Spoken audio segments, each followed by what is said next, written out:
Elizabeth Phoebe. Gallbladder infection. Liver talaga. Yan ang lumabas sa Ay, malo. Oy! Maulo na yun. Kahit mapago na oras. Wala nang tatalong-talong sa ano. Arcade, sigaw ka. Makakatingin na kayo ng kusina. What will you Magagamit say? natin eh. Sorry. Kaya naalala ko tuloy ng joke. Naiyak na. What will you say to Phoebe? Maiyak. Kahit bang baho nung buntis. What will you say to Phoebe? Naalala ko ito si Bibi. Anong last message mo kay Phoebe? Oy. Fly high butterfly. Bibi si Bibi, nasa kwarto Run ko pa. free. Run free. Ikaw. Oo, Bibi. Ako pa matulog yan. Ay, naku. Ang ingay mo. What will you say to Phoebe? I love you, Phoebe.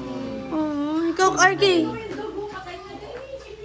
Mapanasan mo nga yung ano. Ay, hinaan yung Phoebe.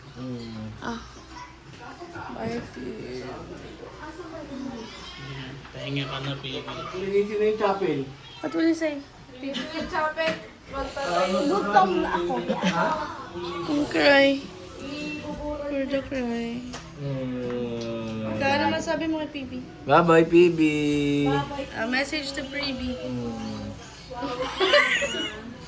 Oh, Scarlett, what will you say to Phoebe? Meron nga din dun eh, namatay din na. Sumiiyak din dun eh. Siyempre, ano rin ang aso at parang tao na rin yun eh. Ito ang kanyang amo Babae na. baby, no? Di ba dito pa yung Kaya pag-aaral? nga eh. Ito si Phoebe. Ito yung tambayan ni Phoebe dati. Tapos eh, pag nilalagyan siya dyan sa hagdan, no? Kaya nga eh. Ang kanyang alaga. Ako yung alaga ni Phoebe. Nanaba na siya, di ba? Oo, tumaba na ba? Sabi ko ba tumaba na? Parang yung nawala yung anak niya, di ba? Si ano? Bibi!